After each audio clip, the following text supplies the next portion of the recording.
अध्यक्ष महोदय, आपका बहुत बहुत धन्यवाद। आपने मुझे बोलने का समय दिया और मुझे ऐसी उम्मीद है जैसा कि पहले कई लोग बोल के उतना टाइम मुझे आप जरूर देंगे।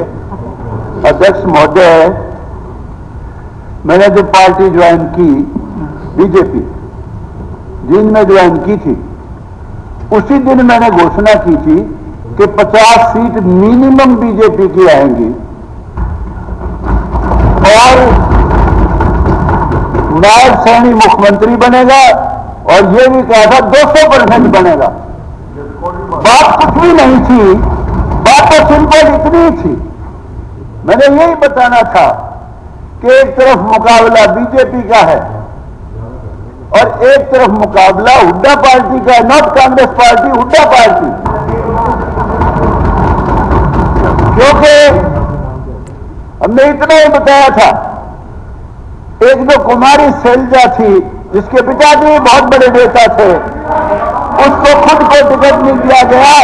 वो जो टिकट गौतम जी आई थी उसको गवर्नर एड्रेस करेंगे, हमने बताया था उस समय, गवर्नर एड्रेस मैंने बताया था, गवर्नर एड्रेस हुआ।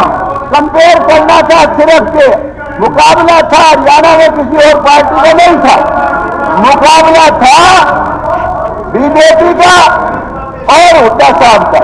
आप और हुड्डा साहब का, हुड्डा साहब पार्टी आपकी है और का दखल ही नहीं कुछ भी, क्या गलत से दिया जाए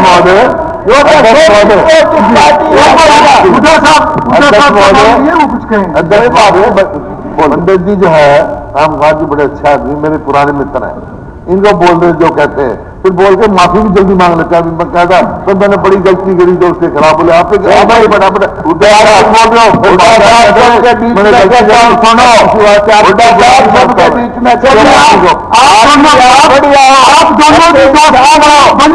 जो आपने सरकार चलाई है वो बिल्कुल गलत थी, मैं उसका हामी नहीं हूं बिल्कुल, लेकिन इंसान अच्छे हो, आपकी रगों में गलत खून नहीं है। But you are surrounded by bloody rejected people of Om Prakash Chautala. आप कांग्रेसी, आपके साथ है ही नहीं कोई भी।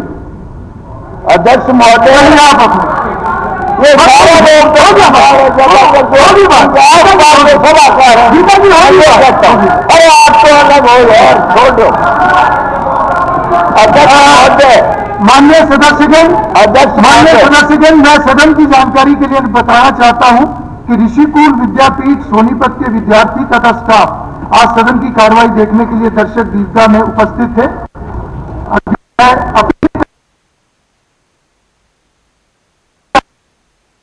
माननीय सदस्यगण, आज सदन में श्रीमती किरण चौधरी सदस्य राज्यसभा अध्यक्ष दीर्घा में उपस्थित हैं। यह सदन उनका भी स्वागत करता है। जी रामकुमार गौतम। अध्यक्ष महोदय, क्योंकि मुकाबला सिर्फ हुड्डा साहब का, नायब सैनी का, बीजेपी का और हुड्डा साहब की पार्टी का था, इसलिए हमने कंपेयर यही समय करना था। बस 10 साल का हुड्डा साहब का कार्यकाल और 10 साल का बीजेपी का मनोहर लाल खट्टर जी का और नायब सैनी का कार्यकाल, इतनी सी बात थी। वो मुझे पता था कि हम हर गांव में जा के पूछते थे, भाई तेरे गांव में कितने छोरे लगे 10 साल में हुड्डा साहब के राज में? एक भी नहीं। भाई खट्टर साहब वाले में कितने लगे? 70, 60, 65, 55, 15। भाई हुड्डा साहब के टाइम में तेरे गांव में कितने लगे? काम कितने हुए तेरे डेवलपमेंट के? एक भी नहीं। भाई खट्टर साहब के राज में और नायब सैनी के राज में कितने काम हुए कि जी इतने लाख के, इतने करोड़ के? यही चीज हमने बतानी थी। और दूसरी बात ये कि हुड्डा साहब को और कांग्रेस पार्टी को ये दुख नहीं होना चाहिए जो ये ईवीएम की बात करते हैं कि ईवीएम ने धोखा दे दिया। हुड्डा साहब, ईवीएम का बहाना ना बनाओ। ईवीएम का जब आप राज में आ जाते तो फिर ईवीएम सही थी। ये तो आपकी सीट जो 37 है, ये ईमानदारी से कहता हूं, सारे एग्जिट पोल और सट्टा बाजार उनकी वजह से 37 आई है, नहीं 37 नहीं आती, मैं दावे से कहता हूं। देखिए 10 साल पहले का हरियाणा, कोई आदमी सोच नहीं सकता था बिना सिफारिश नौकरी मिलेगी। कोई आदमी सोच नहीं सकता था बिना किसी की सिफारिश के कोई भी काम होगा। हर काम के लिए सिफारिश की जरूरत थी। डेवलपमेंट का भी पैमाना था। रोहतक के इर्द गिर्द जहां कहीं जींद जिला शुरू हुआ सड़क बंद। भिवानी जिला एक दिन किरण चौधरी बैठी है, वो कह रही थी कि हमारा राज होगा। जब मैंने उस वक्त कहा था किरण हमारा राज कैदा होगा, हुड्डा साहब बनेगा मुख्यमंत्री तो अगर थारी सरकार आ गई तो। और मैं कहा याद कर ले, रोहतक से सड़क चली थी खेरड़ी मोड़ पे, थान भी जाके थारा कैसे राज होगा। तो हर मामले का हमने यही बताया। देखिए ऐसे ऐसे अनेक बच्चे, मुझे दुख इस बात का है बहुत लोगों ने वोट और आधार पे दिया, जातीय आधार पे दिया। सबसे ज्यादा बच्चे हमारे जाट समाज के लगे इस सरकार में, मैं दावे से कहता हूं। और बड़ी बड़ी पोस्टों पे, बड़ी बड़ी सारी पोस्टों पे मेजोरिटी बच्चे जाटों के लगे। इसलिए नहीं कि उनकी सिफारिश थी, काबिल बच्चे थे, मेहनत कर रखी थी, मैरिज मारते थे। और तो हमारे चमार भाई, अब वो ये बुकल बहुत बोल रही थी, गीता बुकल, मैं इससे प्यार करता हूं, नफरत नहीं करता, अच्छी लड़की है, काबिल भी है, ये भी मानता हूं। 80% बच्चे चमारों के लगे खट्टर साहब के राज में। और ये जो ए भी बनवाई है आप लोगों ने ही बनवाई है। अरे इतनी घृणा क्यों करते हो बीजेपी से? नरेंद्र मोदी और बीजेपी से पहले हिंदुस्तान का बेड़ा गर्क था। हमारे देश के बहुत पावरफुल बहुत ही काबिल prime minister doctor Manmohan Singh, वो अमेरिका में गए थे। और अमेरिका में गए थे तो उनकी बड़ी भारी बेइज्जती की एयरपोर्ट पे। यहां तक कहते हैं पता नहीं, कहते इंसल्ट इतनी की कि पगड़ी तक उतरवा ली। ये बहुत शर्म की बात थी, उनकी भी पगड़ी उतरवाई। वो पगड़ी देश की उतरवाई थी, इस देश का सम्मान नहीं था उस समय। नरेंद्र मोदी का मुकाबला क्या करोगे? अब क्या कहता है राजीव गांधी? जाति जनगणना कराऊंगा, जाति जनगणना कराऊंगा। एक ने पूछे, और राहुल गांधी, सॉरी राहुल गांधी, अरे तू जाति जनगणना कराओगा? एक वो अनुराग ठाकुर है, उसने वही पूछ लिया, बोला भाई तेरी जात तो बता दे के है। देखिए जातिगत जनगणना कराना, शांति कर बैठ जा बेटा, बैठ जा बैठ जा बैठ जा। सुनो सुनो, नरेंद्र मोदी का मुकाबला, नरेंद्र मोदी का अनुराग ठाकुर है, उसने वही पूछ लिया, बोला भाई तेरी जात तो बता देती है। देखिए जातिगत जनगणना कराना, शांति कर बैठ जा बेटा, बैठ जा बैठ जा बैठ जा। सुनो सुनो, नरेंद्र मोदी का मुकाबला, नरेंद्र मोदी का मुकाबला कोई नहीं कर सकता, बीजेपी का मुकाबला कोई नहीं कर सकता। बीजेपी ने नरेंद्र मोदी ने दुनिया में इस देश का सम्मान बढ़ाया है। तो नरेंद्र मोदी ने एक विरोधी लगाई, खून के कतरे बह जाएंगे, नालियां बह जाएंगी, खून की कतरा खून का भी नहीं गिरा। 370 धारा तोड़ के फेंक दी। राम मंदिर का निर्माण किया, जो हमारे लिए गौरव की बात है। सुबह उठते ताऊ राम राम, दादी राम राम, बेबे राम राम, रग रग में हमारे राम।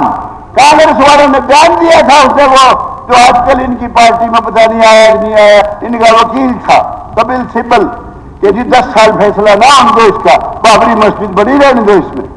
अरे मैं दावे से कहता हूं, और पार्टी बना लिया भूपेंद्र हुड्डा पे से सूट बैठ जाओ थोड़ा, मुझे नहीं पता, लेकिन ये पार्टी कांग्रेस पार्टी गारंटी से कहता हूं कभी पावर में नहीं आएगी, कभी भी नहीं आएगी। अरे भले आदमी जाति जनगणना और तेरे को सूझता ही कुछ नहीं, कभी सेक्रेटरी कितने, कभी कितने कितने, अजीब बात करता है। आप देखिए 10 साल पहले बच्चे किलकी मारते फिरा करते, बसों में बदमाशी करते थे, और लोग पूछते थे भाई तू पढ़ भी लिया करे। अरे तुमने क्या चिंता है, सर्टिफिकेट भी ले आओगे और सिफारिश अपनी नाम लेते थे हमारे भाई का या किसी का भी, यूं कहते उस पर लगा लूंगा छोरा तो, और नहीं तो गठड़ी बांध रखी बहुत बड़ी, वह लगा दूंगा सारी। मैं कहता हूं मनोहर लाल खट्टर ने, बीजेपी ने पहली बार यह एहसास कराया कि बच्चों को पढ़ाओ। जो बच्चे किलकी मारते फिरा करते कोचिंग सेंटर ज्वाइन कर गए और काबिलियत के आधार पर नौकरी दी 10 साल, उससे पहले नहीं था। एक नया जमाना शुरू किया, अनेक काम ऐसे किए। ठीक है, उनके खिलाफ एक एंटी इनकम्बेंसी बन गई थी जो टेक्निकल काम कर दिए सारे, और कुछ टेक्निकल काम को तो नायब सैनी जी आपने भी सुधारना पड़ेगा भाई। हालांकि आपने बहुत काम HKRN के उनकी पक्की कर दी नौकरी, अनेक काम है, बहुत लोगों ने ये वो गाए हैं, ये इसलिए मैं रिपीट नहीं करूंगा। लेकिन वो तो एंटी इनकम्बेंसी टेक्निकल थी और कुछ नहीं थी, पर काम उन्होंने बहुत अच्छे किए। उसके बाद नायब सैनी ने फिर सुधारा और भी सुधार कर दिया, और जो ये सरकार आई है ये बाकायदगी से इसको समर्थन मिला 36 बरादरी का, सबका जब आई है। ईवीएम का कोई रोड़ा नहीं है, गलतफहमी मत रहो, अंदर से तो आप भी जानते हो क्या क्या कमी थी कि जिस वजह से आप नहीं आए हो। लेकिन मैं ये कहता हूं, जिस दिन नायब सैनी को बनाया था चीफ मिनिस्टर, उसी दिन मैंने कहा था ये ट्रंप का पत्ता है, जीत का पत्ता है, 100% बीजेपी जीतेगी। कुछ भाई जो पर्सनल नफरत करते हैं नायब सैनी से, वो बावले हैं बिल्कुल, उनको गलतफहमी भी है कि भाई तू फलाना बन जाता तो पता नहीं क्या कर देता। लेकिन मैं कहता हूं सही समय पे जो सही फैसला लिया पार्टी ने, ये गजब का फैसला था। अरे सैनी, SC, BC, ब्राह्मण 100% टिकट डिस्ट्रीब्यूशन गजब का, पंजाबी 100%, 80-85 हमारे जाट भाइयों को छोड़ के उनको तो ये था भाई हमारा भूपेंद्र हुड्डा बनना चाहिए। और जो भाई गौतम जी, ये जाति अगर का शब्द सॉरी ये इस्तेमाल नहीं होना चाहिए, सकता है, लेकिन ये नहीं होना चाहिए। देखिए ये कोई राजनीतिक सभा नहीं है, ये हम हाउस के अंदर नहीं है। बिल्कुल हाउस का अपना एक डेकोरम होता है, बिल्कुल डेकोरम बनाऊंगा, इसके ऊपर यह बहुत सीनियर मेंबर है। ठीक है, ठीक है, मेरे बिल्कुल ऑब्जेक्शनेबल है, ठीक है, डेकोरम बनाऊंगा भाई, डेकोरम बनाऊंगा, बिल्कुल ही ऑब्जेक्शनेबल। अध्यक्ष महोदय आप कंक्लूड कीजिए, अध्यक्ष महोदय, ये शब्द अध्यक्ष महोदय कंक्लूड करा रहा हूं, ये मेरे मैं निकाल conclude दे करा भाई, रहा हूं। उसमें से निकाल दे। अध्यक्ष महोदय, मैं सॉरी बोल दी भाई, सॉरी बोल दी, तारीफ भी कर देता हूं यार कितनी, फिर उसने भी तो देख लिया। अगर मैं कुछ बातें सरकार नहीं, पार्टी की तरफ से सर आप नहीं बताएंगे, नहीं आप नहीं बताएंगे, पार्टी तय करेगी कि उसका कौन सा सदस्य कितना बोलेगा। आपकी कांग्रेस की तरफ से भी बहुत ऑनरेबल मेंबर 20 मिनट से ज्यादा बोल रहे हैं, इसलिए आप तय नहीं करेंगे और इस तरह का विषय बीच में कोई उठाए भी ना। ठीक है, ये सभी के लिए, ये सभी के लिए। मैं अध्यक्ष महोदय कुछ चीजें सरकार की, मुख्यमंत्री जी की और मंत्रियों की उसमें लाना चाहता हूं संज्ञान में। एक तो हॉस्पिटल्स की कमी, हॉस्पिटल्स की भी कमी है, हॉस्पिटल में डॉक्टर्स की भी कमी। ये मुख्यमंत्री जी विशेष तौर से, क्योंकि आप तो ने तो अभी अपना काम कारवा शुरू करना है अभी, तो आपका तो कोई इसमें वो नहीं है, मैं पहले भी आवाज उठाता रहा। सफीदों में 31 पोस्ट सैंक्शन है, 29,000 वोट है, नारनौंद के 13,500 वोट है सिर्फ। नारनौंद में 100 बेड का हॉस्पिटल है, सफीदों में सिर्फ 50 बेड का हॉस्पिटल है। सफीदों में 31 पोस्ट सैंक्शन है, जिसमें से 31 में से 18 खाली है, सिर्फ 13 भरी हुई है। और नारनौंद में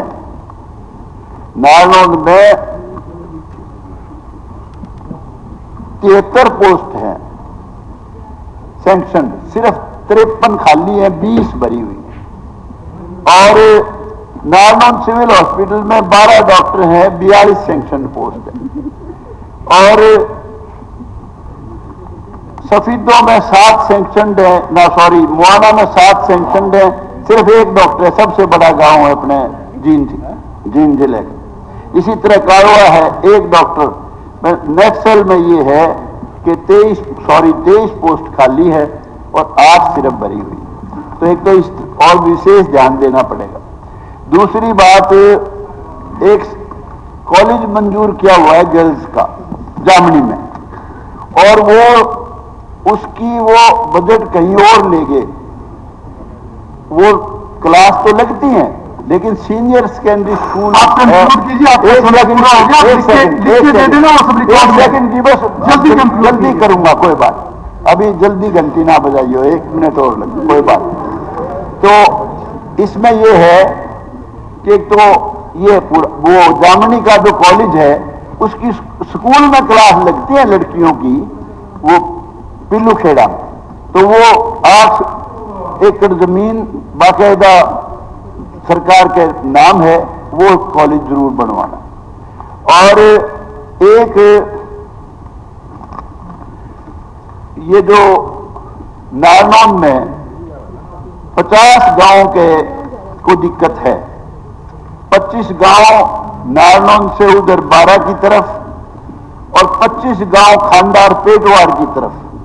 पहले भी मैं अनेक बार आवाज उठाई, मंजूर कर दी थी पहले खट्टर साहब ने, लेकिन बाद में वो बनाई। बहुत ही जरूरी है, नारनौंद क्रॉस करते हैं जब कई घंटे कई बार जाम लग जाता है, इसको आप अपनी फर्स्ट प्रायोरिटी पे लो, ये मेरा आपसे आग्रह है। और मेरा एक और सुझाव है आपको, 1 सेकंड जी, बड़ी कीमती बातें कह रहा हूं, कोई बात नहीं, 1 सेकंड, आज पार्टी की तरफ से भी यार अन्ना उस हिसाब से मैंने भी पूरा समय, 1 मिनट सिर्फ, कोई बात। एक जो है, जितने भी सब डिवीजन बने हुए हैं, नारनौंद भी उनमें एक है, सिविल कोर्ट नहीं है। 1.25 एकड़ जमीन हमने कहा था जी ट्रांसफर कर दो, टूटी फूटी जगह पड़ी एक इलेक्ट्रिसिटी बोर्ड की, खट्टर साहब वहां भर के आए थे, किया नहीं। तो ये भी ध्यान करके सिविल कोर्ट भी वहां बनवाने का कष्ट करें। और दूसरी बात ये कि ये जो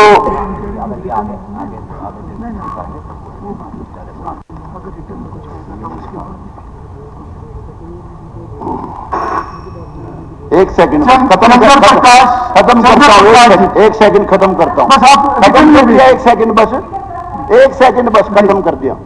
खेड़ा खेमावती में दोनों तरफ तालाब समय बहुत जाएगा, इतना रिकॉर्ड में आएगा, इतना बस 1 सेकंड।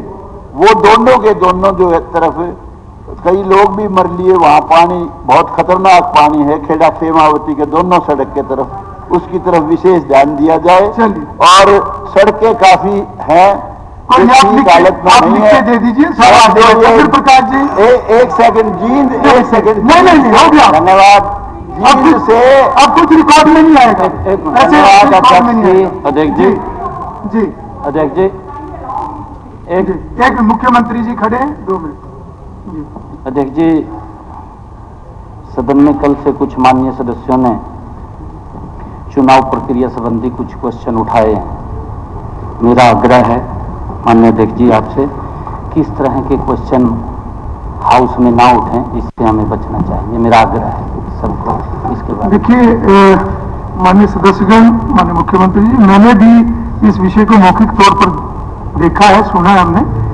भारतीय संविधान अनुच्छेद 324 विधानसभा प्रक्रिया तथा कार्य संचालन संबंधी नियम के नियम 46 आदि के अंतर्गत ऐसे विषय जो संवैधानिक संस्थाओं या उनकी कार्यशैली के बारे में हो सामान्यतः नहीं उठाए जा सकते, परंतु कोई भी विषय उठाना या ना उठाना ये तभी डिसाइड किया जा सकेगा अगर रिटर्न में कोई नोटिस मेरे पास आएगा, ये तभी डिसाइड कर पाएंगे। चंद्र प्रकाश जी, अगर इसमें आपको कोई रिटर्न में देना तो आप भिजवा सकते हैं उसको जी। kindly allow me to speak. Adesh Modi, don't you think I am a responsible member of this house? Everybody is. So, एक दफा रोक दफा सबको पता, फिर तुझको नहीं क्यों पता। एक दफा रोक दफा उन्होंने, मैं कभी भी कौन को लेकर कभी भी मैंने नहीं कहा। ऑलवेज मैंने जब भी बात की होगी, the caste which are scheduled under the constitution of India, उन्हीं के बारे में केवल बात कही जिनको की संवैधानिक तौर पर आरक्षण दिया गया है। सुप्रीम कोर्ट का पहले फैसला था वर्गीकरण।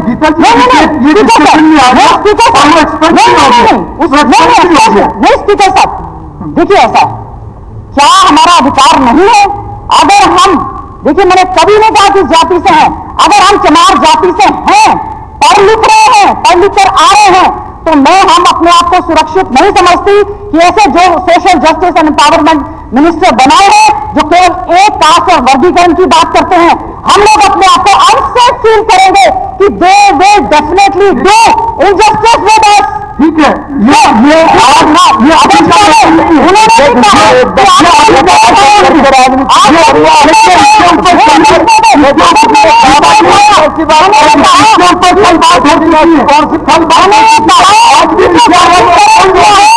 आरक्षण करने की ये आप अलग विषय निकाल रहे हैं। कल इसके ऊपर आप लोगों की जो चर्चा हुई, आज विषय आया वो एक्सपायर हो चुका है।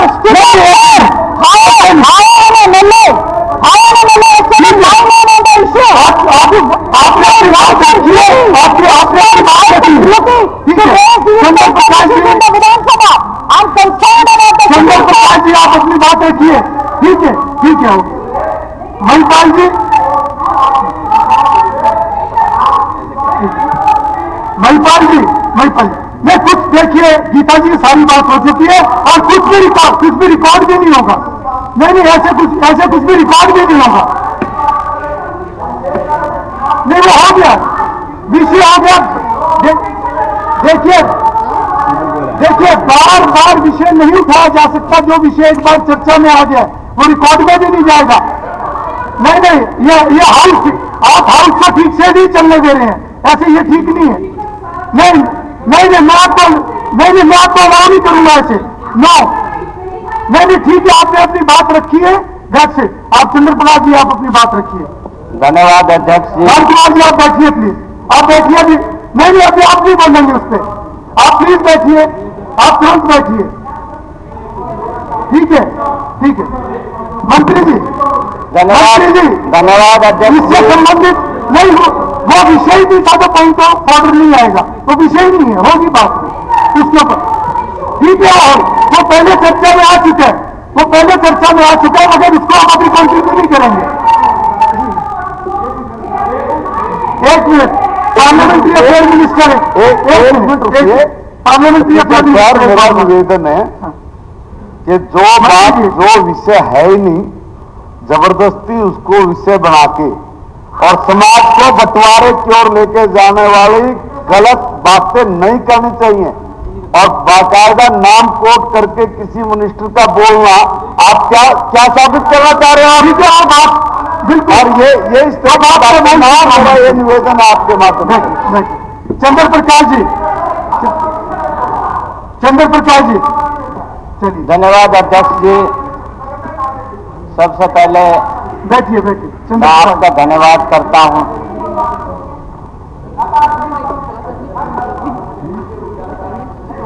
देखिए, आप कुलदीप जी आपस में बात नहीं, वो बात हो चुकी है, ऐसे नहीं, आपस में बात नहीं करेंगे, बात हो चुकी है। धन्यवाद अध्यक्ष जी। मैं आपका धन्यवाद करता हूं कि आपने मुझे महामहिम राज्यपाल जी के अभिभाषण पर बोलने का मौका दिया।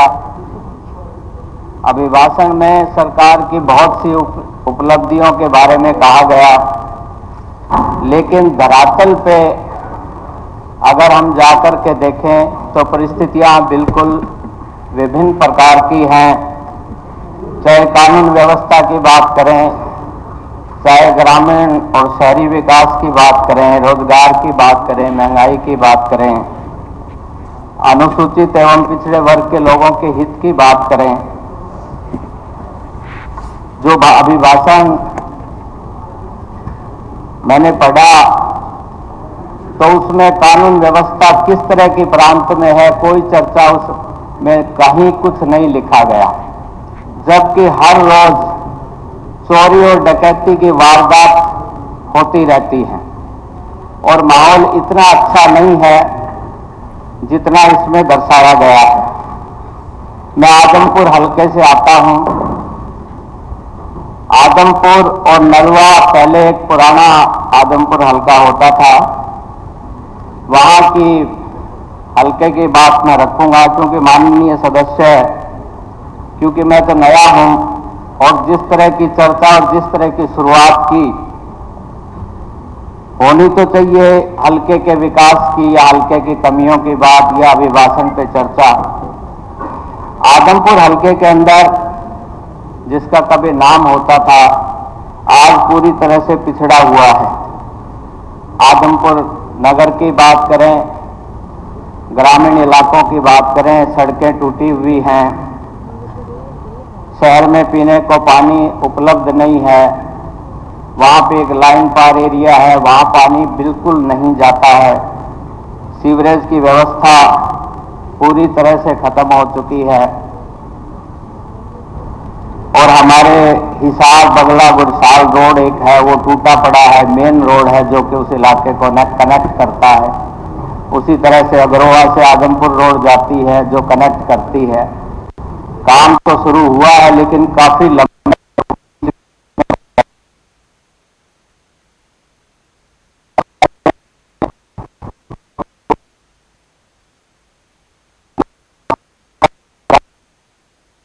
है वो टूटा पड़ा है, मेन रोड है जो कि उस इलाके को कनेक्ट करता है।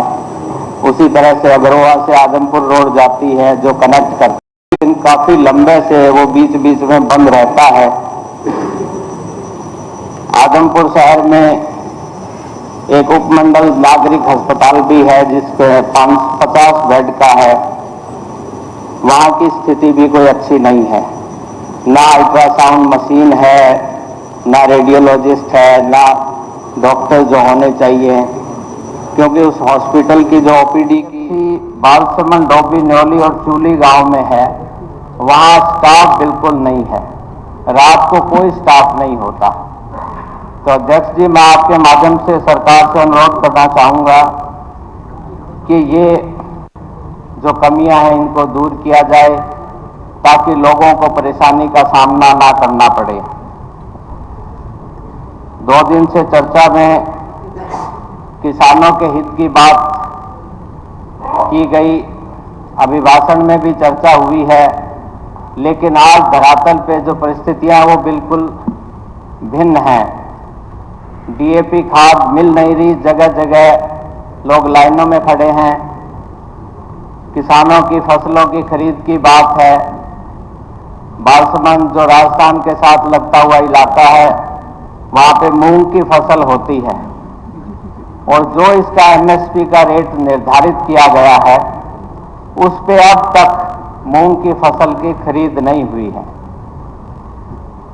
और क्योंकि ये इलाका टेल पे पड़ता है, राजस्थान के साथ लगता हुआ इलाका है, यहाँ के नालों की हालत भी कोई अच्छी नहीं है।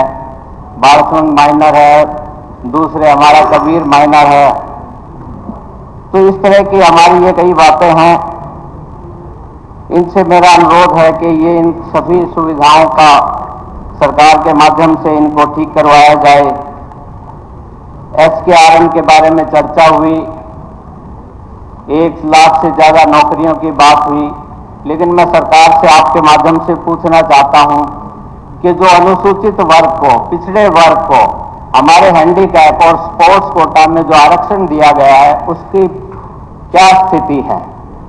ये ठीक है, अच्छी बात है कि नौकरियों की गारंटी दी जानी चाहिए, लेकिन वो जो आरक्षण की व्यवस्था का लाभ जो मिलना चाहिए था उसकी क्या परिस्थिति है। इस अभिभाषण में BC B कैटेगरी के पंचायती राज की आरक्षण की बात भी कही गई है। BC A का 8% पहले किया हुआ है। तो मेरा आपसे यह अनुरोध है कि इसमें क्योंकि 16 और 11% होना चाहिए, 8% और 5% तो प्रैक्टिकली आज भी चुन के आते हैं ये लोग, तो ये धरातल के हिसाब से नहीं है। भगवान दास कबीर इसके साथ में एक बड़ा इंपॉर्टेंट अध्यक्ष जी एक पॉइंट है, लिख के दे दीजिए। हमारे बीड़ गांव में 5 गांव हैं, उनको मालिकाना हक देने की बात है। माननीय मुख्यमंत्री जी चुनावी सभा में घोषणा करके आए थे कि हम मालिकाना हक देंगे और सन 1955 के कलेक्टर रेट के आधार पे हमको देंगे। तो वो आप इसमें उनका मालिकाना हक। धन्यवाद अध्यक्ष महोदय। गवर्नर एड्रेस पर आपने जो मुझे बात रखने का मौका दिया, इसके लिए आपका बहुत बहुत आभार। माननीय राज्यपाल जी ने अपने अभिभाषण में हमारी सरकार द्वारा जो 10 वर्षों से जो जन कल्याणकारी योजना लेकर आए और प्रदेश के हर वर्ग का उसको लाभ मिला, चाहे किसान हो, मजदूर हो, व्यापारी हो, बच्चे हो, महिलाएं हो, हर एक को मजबूत करने का काम किया। और उसी का परिणाम है कि प्रदेश की जनता ने विश्वास भारतीय जनता पार्टी पर किया और तीसरी बार सरकार बनाने का मौका दिया। और आने वाले 5 वर्षों में जो सरकार की जन कल्याणकारी योजनाएं हैं और प्रदेश को मजबूत करने के लिए क्या क्या योजनाएं हैं, इस भाषण में माननीय राज्यपाल जी ने चर्चा की है। ऐसी बहुत सी ऐसी व्यवस्थाएं थी 10 वर्ष पूर्व, चाहे बिजली की व्यवस्था हो, हर रोज दुखी रहते थे, 4-4, 5-5 घंटे बिजली आती थी, सभी लोग परेशान रहते थे। और एक कठोर फैसला उस वक्त माननीय मनोहर लाल जी ने लिया और सख्ती करके, क्योंकि हम भी नए 14 में विधायक बने थे, माननीय मनोहर लाल जी के पास जाते थे कि बिजली विभाग सख्ती कर रहा है, थोड़ा सा इसमें ढिलाई दे दो, 4-5 बच्चे हैं हमारे भी, कहीं ना कहीं नौकरी में एडजस्ट कर दो। तो उन्होंने एक ही बात कही थी कि लोगों ने हम पर जो विश्वास किया, हमें जो सेवा करने का मौका दिया है, इसलिए दिया है कि ताकि लोगों में जो पहले परेशानियां थी, जो दिक्कतें थी, अगर उसी तरह से राज चलाना तो क्यों देखते। इसलिए जनता के बीच में जाओ, उनको समझाओ, जागरूक करो। तो साथी आज उसी का परिणाम है कि आज 24 घंटे बिजली है। आज हर बच्चे को आज जो पढ़ रहा है, लिख रहा है, उसको रोजगार मिल रहा है। तहसीलों में जाते थे, छोटे छोटे कामों के लिए चक्कर काटने पड़ते थे, आज घर बैठे उनके काम हो रहे हैं। गांव में मकान मालिकाना ये हमारी सरकार ने देने का काम किया। नहीं तो मकान अपना था, लेकिन कोई उसके पास ना कोई रजिस्ट्री थी, ना कोई उसके पास कोई ऐसा कागजात था जिससे वो कोई छोटा मोटा अगर बैंक से लोन भी लेना पड़े तो साथियों उसके पास कुछ भी नहीं था अध्यक्ष महोदय। तो लाल दौरे के अंदर लोगों को जो मकान का मालिकाना हक था वो हमारी सरकार ने दिया। सभी वर्गों के लिए सरकार ने काम किया। मैं अगर किसानों की बात करूं तो साहब अंग्रेजों के जमाने से चला रहा अब या ना कर, ये हमारी सरकार ने खत्म करने का काम किया। 24 फसलें, पहले 12 फसलें थी, लेकिन माननीय धन्यवाद करता हूं माननीय मुख्यमंत्री नायब सैनी जी का कि उन्होंने 24 की 24 फसलें आज उनको सरकार MSP पर खरीदने का काम कर रही है। अभी खरीफ की फसल में मानसून के देरी के आने के कारण काफी नुकसान किसान भाई को, लेकिन सरकार ने 2000 रुपए का मुआवजा हर प्रति एकड़ किसान को देने का काम किया। रबी की फसल में भी प्राकृतिक आपदा से काफी नुकसान हुआ, लेकिन 49,000 किसानों को उसका जो मुआवजा बनता था वो भी हमारी सरकार ने देने का काम किया। मैं धन्यवाद करता हूं माननीय मुख्यमंत्री जी का कि जो युवा है उनको सपने उनके साकार करने का, क्योंकि जब वो पढ़ाई करता है तो कहीं से कभी कर्जा उठाता है, कहीं मकान बेचता, ये सोच करके शायद अगर मैं अच्छी तरह पढ़ूंगा, कोचिंग लूंगा तो मुझे कहीं ना कहीं सरकार में सेवा करने का मौका मिलेगा। और अब उनके सपने साकार हो रहे हैं। जैसे 1,70,000 जो नौकरियां मेरिट पर दी हैं, आज हर गरीब के घर में उजाला करने का काम माननीय मुख्यमंत्री जी और उसकी सरकार ने किया है। 1,20,000 जो हमारे कच्चे कर्मचारी थे, उनको भी डर रहता था कि कभी दूसरी सरकार आ गई तो हमें हटा देंगे। उनको भी गारंटी दिया कि आप जब तक रिटायर नहीं होगे आपकी नौकरी सुरक्षित रहेगी। आज हमारे युवा है जो आज खेलों के माध्यम से भी आज उनका भविष्य सुरक्षित है। ऐसे बहुत से काम हुए। महिलाओं को 500 रुपए में सिलेंडर देने का काम किया। अध्यक्ष महोदय, 1 मिनट के लिए मैं अपने हल्के के लिए एक बात करूंगा। कुछ घोषणाएं माननीय मनोहर लाल जी जो हमारे उस वक्त के मुख्यमंत्री थे, उन्होंने 2016-17 में कुछ घोषणाएं की थी और 70% उन पर काम हो भी चुका है। चाहे बस्तली हो, त्रावणी में लड़कियों के लिए कॉलेज हो, त्रावणी में 50 बेड का हॉस्पिटल हो, नीलोखड़ी में 100 बेड का हॉस्पिटल हो, नीलोखड़ी में बस अड्डा हो, लेकिन 5 साल से वो काम रुके हुए हैं। वो काम शुरू हो। और एक पीडब्ल्यूडी की जो सड़कें हैं, इनमें अभी 25-25 करोड़ दिए गए थे, उसमें कई 25 सड़कें हैं, कई 30 सड़कें हैं। लेकिन एक ऐसा सिस्टम विभाग ने बनाया हुआ है कि उनको कलम किया हुआ है। कहीं 10 सड़कें हैं, कहीं 15, आखिर 10 करोड़ का एक कलम करके उनको टेंडर लगाया गया। और जो ठेकेदार ठेके लेता है उस पर इतने संसाधन नहीं है कि उन सड़कों को जल्दी से जल्दी काम कराए। साल 6-6 महीने लग जाए उसने काम शुरू कराने में। और एक जो मार्केटिंग बोर्ड की सड़कें थी वो कुछ जिला परिषद में दी हुई थी, वो उनके पास भी जिला परिषद भी काम को नहीं कर रहे। ये जिला परिषद की मार्केटिंग बोर्ड में दे दी जाए ताकि काम ठीक ठाक से शुरू हो सके। धन्यवाद। निखिल मकान जी। अध्यक्ष महोदय, मैं आपका धन्यवाद करता हूं। आपने मुझे महामहिम राज्यपाल जी के भाषण में बोलने का समय दिया और मैं महामहिम राज्यपाल जी के भाषण का समर्थन करता हूं। पिछले 10 सालों में जो आज हरियाणा के अंदर सरकार ने काम करे, भारतीय जनता पार्टी की सरकार ने काम किए, बहुत ही सराहनीय।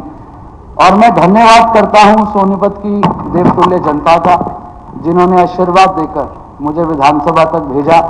और धन्यवाद करता हूं हरियाणा प्रदेश की जनता का, जिन्होंने तीसरी बार इतने बड़े मैंडेट के साथ जो आज हरियाणा में सरकार बनाई है। क्योंकि आज भारतीय जनता पार्टी की सरकार ने हर एक वर्ग के लिए, चाहे वो खिलाड़ी हो, चाहे किसान हो, चाहे गरीब हो, सबके लिए काम किया है। और सबसे बड़ी बात, जिस तरीके स्वामित्व योजना के तहत शहरों के अंदर जो 20-20 साल से लोग बैठे थे, जिनके पास मालिकाना हक नहीं था, उनको मालिकाना हक देने का काम किया सरकार ने। जिनके घरों की रजिस्ट्रियां हुई, दुकानों की रजिस्ट्रियां हुई, बीपीएल कार्ड हो या आयुष्मान कार्ड हो, जो आज सरकार ने बनाने का काम किया गरीब आदमी के लिए, वो बहुत ही सराहनीय है। और धन्यवाद करता हूं नायब सिंह सैनी जी का, जिन्होंने 24 फसलें आज एमएसपी पे खरीदने का काम किया है। और जो पूर्व में रहे हमारे मुख्यमंत्री माननीय मनोहर लाल जी, जिन्होंने एक नींव रखी थी आज हरियाणा के अंदर बिना खर्ची पर्ची के नौकरी देने का, उसी परंपरा को आगे बढ़ाते हुए हमारे मुख्यमंत्री नायब सिंह सैनी जी ने जो आज नौकरियां देने का काम किया, शपथ से पहले जो 25,000 नौकरियां दी, वो बहुत ही सराहनीय है। आज हमारे पूरे प्रदेश के अंदर, आज हमारे शहर के अंदर जिन लोगों को नौकरियां, जिन युवाओं को नौकरियां मिली हैं, जब वो मिलने के लिए आते हैं, उनकी आंखों में खुशी देखने का जो आज उनकी आंखों में खुशी दिखती है, वो बहुत सराहनीय है। और ऐसे बच्चे जो आज ई रिक्शा पर या पैदल चलकर आते हैं और बताते हैं कि हमारे को नौकरी मिली है और सरकार ने बिना पर्ची खर्ची के नौकरी दी है, तो मैं सरकार का धन्यवाद करता हूं। और आज सोनीपत जिले को जिस तरीके, हमारे सोनीपत जिले को आज केंद्र की सरकार माननीय नरेंद्र मोदी जी ने और हमारे प्रदेश की सरकार ने 7-8 तरफ से नेशनल हाईवे से जोड़ने का काम किया। जिस तरीके 152D 334 Jammu Katra highway KNP KGP देने का काम किया। मैं सरकार का धन्यवाद करता हूं कि इतनी बड़ी कनेक्टिविटी आप लोगों ने तो सिर्फ उद्घाटन करे होंगे, पर नींव तो हमारी सरकार ने रखी है, पूरी तो हमारी सरकार ने करी है। क्या बात करते हैं इस बात की, जिस तरीके आज जो कनेक्टिविटी दी है वो आज हमारी सरकार ने दी है। मैं सरकार का धन्यवाद करता हूं। और कुछ मुद्दे मैं अपने शहर के आपके बीच में रखना चाहता हूं, सरकार का ध्यान लाना चाहता हूं। एक हमारे सोनीपत के अंदर 2014 से पहले पूर्व सरकार ने एक ROB का फ्लाईओवर बनाया था, जिसका स्ट्रक्चर इतना खराब बनाया, जिसकी डिजाइनिंग इतनी खराब करी, आज हमारे शहर को 2 हिस्से में बांट के छोड़ दिया। और मैं मांग करता हूं स्पीकर साहब,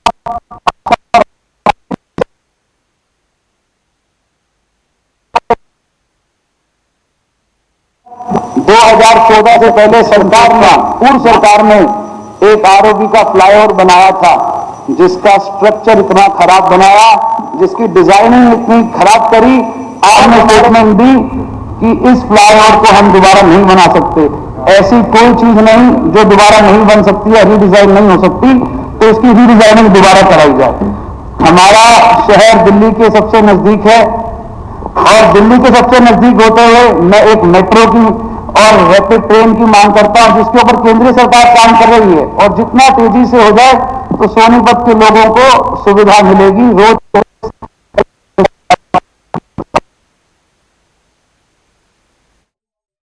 नहीं हो सकती, तो इसकी रीडिजाइनिंग दोबारा कराई जाए। हमारा शहर दिल्ली के सबसे नजदीक है, और दिल्ली के सबसे नजदीक होते हुए मैं एक मेट्रो की और रैपिड ट्रेन की मांग करता हूं, जिसके ऊपर केंद्रीय सरकार काम कर रही है, और जितना तेजी से हो जाए तो सोनीपत के लोगों को सुविधा मिलेगी। रोज 34-35 हजार यात्री दिल्ली की तरफ जाते हैं। जय हिंद, जय भारत। श्री बलराम गांधी। बहुत बहुत धन्यवाद अध्यक्ष महोदय, आपने मुझे महामहिम के अभिभाषण पर बोलने का समय दिया। उससे पहले मैं अपनी कांग्रेस पार्टी का और मेरे मैम हल्के का बहुत बहुत धन्यवाद करना चाहूँगा कि उन्होंने मेरे को इस लायक समझा कि मैं आज हरियाणा विधानसभा के इस मंदिर में मैं अपने हल्के की बात उठा सकूं, अपने हरियाणा के लिए बात कर सकूं। हमारी पार्टी के नेताओं ने अभिभाषण पर जो भी बातें कहीं,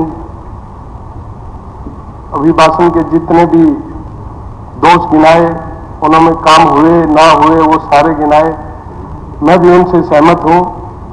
और हरियाणा प्रदेश के कानूनी व्यवस्था और बेरोजगारी और किसानों का जो बुरा हाल है, उस बात के ऊपर मैं खास तौर पर मैं उस अभिभाषण का विरोध करता हूं। और आज के हालात के बारे में सदन में कुछ कहना चाहता हूं। हमारा हरियाणा कृषि प्रधान प्रदेश है। इसमें आपने देखा होगा हमारे 70-75% हमारे लोग जो यहाँ पर रहते हैं वो कृषि पर आधारित हैं। किसी के पास जमीन है या कोई उस जमीन पे काम करने के लिए वहां पर जाता है। तो आज किसान का इतना बुरा हाल है, आप देखोगे बुआई का सीजन चल रहा है, गेहूं के लिए गेहूं के साथ DAP हम साथ बोते हैं। तो DAP के लिए मेरी माताओं को, बहनों को, भाइयों को, बुजुर्गों को लाइनों में लगकर जिस हिसाब से अपना DAP लेने के लिए लाइन में लगना पड़ रहा है। कृषि मंत्री जी ने कल कहा था कि हमारे पास कमी नहीं है, तो मैं मंत्री जी से ये निवेदन करूंगा कि वो जहां पर पूरे हरियाणा में उसको डिस्ट्रीब्यूट करें ताकि हमारे किसान को किसी प्रकार की असुविधा ना हो। उसके बाद अध्यक्ष महोदय, मैं कुछ एक बातें अपने हल्के की उस साइड की जो बातें हैं, मैं जो समस्याएं हैं उनके बारे में बताना चाहूंगा। पिछले कई साल से नहर के पानी की अव्यवस्था है हमारे इलाके में, जिसमें नहर आती है ये नहीं पता 45 दिन में आती है, 50 दिन में आती है या 55 दिन में आती है। हमारे इलाके में ट्यूबवेल सिस्टम नहीं है, नीचे पानी नहीं है। क्या होगा, थोड़ा बहुत चोए का जो पानी जिसको हम बोलते हैं 20-25 फुट पे थोड़ा बहुत अपना काम चलाने के लिए, और उसमें भी खारा पानी है जो कि हमारी मिट्टी के लिए बहुत, जमीन के लिए बहुत खराब है। तो मैं ये निवेदन करना चाहूंगा कि सरकार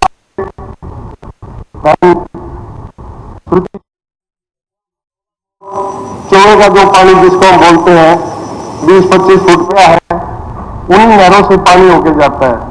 तो मैं उनसे भी निवेदन करूंगा और सरकार से भी आपके माध्यम से ये निवेदन करूंगा कि ज्यादा से ज्यादा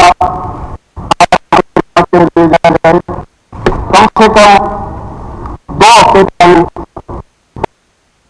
निकालना चाहिए ताकि सभी किसानों को बढ़िया तरीके से अपने खेतों की सिंचाई करने का मौका मिले। और पूरे रजवाए में भी कई बार ऐसा होता है, रजवाए में पानी चलता है और उसमें फिर रजवाए को बंद कर दिया जाता है, तो उससे किसानों को बहुत दिक्कत होती है।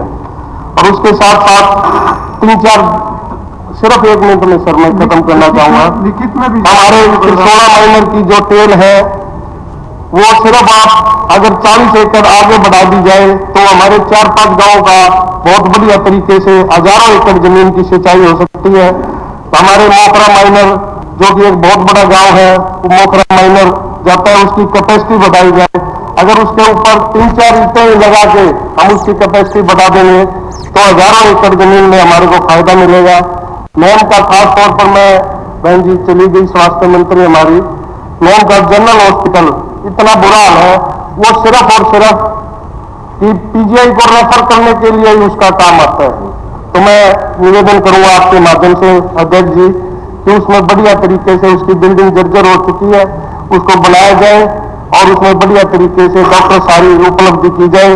लाखन माजरा में हमारा जो रोड है बहुत बुरा, लाखन माजरा के महल का जो रोड है बहुत बुरा हाल है, उसको भी बढ़िया तरीके से बनाया जाए। पीने के पानी की बहुत समस्या है सर, पूरे हल्के में उसको भी अच्छी तरह किया जाए। बहुत बहुत धन्यवाद आप। माननीय अध्यक्ष जी महोदय तथा सम्मानित सभागण, अध्यक्ष महोदय, आपने मुझे माननीय राज्यपाल महोदय के अभिभाषण में बोलने का समय दिया, इसके लिए मैं आपकी आभारी हूं और धन्यवाद करती हूं। राज्यपाल महोदय के अभिभाषण का इस महान सदन में समर्थन भी करती हूं। जैसे कि राज्यपाल महोदय ने अपने अभिभाषण में इस सरकार द्वारा 10 वर्षों में हरियाणा का जो विकास हुआ है बहुत ही सराहनीय है। सरकार ने सेवा, सुरक्षा, सुशासन, सहयोग और अंत्योदय को एक मिशन की तरह किया है, जिससे सरकार से सभी आमजन को बहुत फायदा मिला है। इसलिए हरियाणा प्रदेश के लोगों ने तीसरी बार हमारी सरकार पर भरोसा जताया। इसका सिर्फ यही कारण है माननीय प्रधानमंत्री नरेंद्र मोदी जी का सबका साथ सबका विश्वास का मूल मंत्र को साकार किया है। हरियाणा सरकार कतार में अंतिम व्यक्ति के उत्थान के लिए जो कार्य कर रही है उसी का परिणाम है। तीसरी बार जनता ने विश्वास के साथ भाजपा सरकार बनी है, लोगों का साथ और विश्वास सरकार के साथ है। माननीय अध्यक्ष जी, हमारी सरकार ने कृषि योजना, स्वास्थ्य, सिंचाई, महिला एवं बाल विकास के क्षेत्र में नए आयाम स्थापित किए हैं। माननीय अध्यक्ष जी, बिना खर्ची नौकरी का मॉडल देश भर में मशहूर हुआ। योग्यता पर नौकरी मिली, ये हमारी सरकार ने पहले भी सुनिश्चित किया है, आगे भी युवाओं को इसका लाभ मिलेगा। हमारी सरकार युवाओं को बड़े सपने देखने और ये साकार करने के लिए जरूरी माहौल बनाने का काम निरंतर कर रही है। बीते 10 वर्षों में ऐसी हर रुकावट को हटाया गया है जिस कारण युवाओं को लटकना या भटकना पड़ता था। सरकार ने ग्रुप सी व डी की भर्तियों में इंटरव्यू को खत्म किया है। साथ ही योग्यता के आधार पर भर्ती अभियान चलाकर बिना पर्ची के युवाओं को नौकरी देकर उनका मनोबल बढ़ाया है। सीईटी पास किए युवकों को नौकरी न मिलने पर 2 साल तक 9,000 रुपये भत्ता मेरी सरकार की युवाओं के प्रति सजगता को दर्शाती है। हमारी सरकार ने कृषि के क्षेत्र में भी सराहनीय कदम उठाए हैं। माननीय अध्यक्ष जी, हरियाणा एक कृषि प्रधान राज्य है। हरियाणा देश का पहला ऐसा राज्य बन गया है जहां न्यूनतम समर्थन मूल्य पर 24 फसलों की खरीद की जाती है।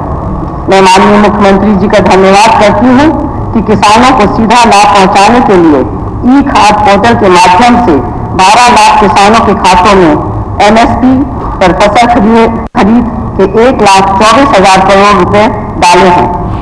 किसी भी समाज की प्रगति उसके सदस्यों के स्वास्थ्य पर निर्भर करती है।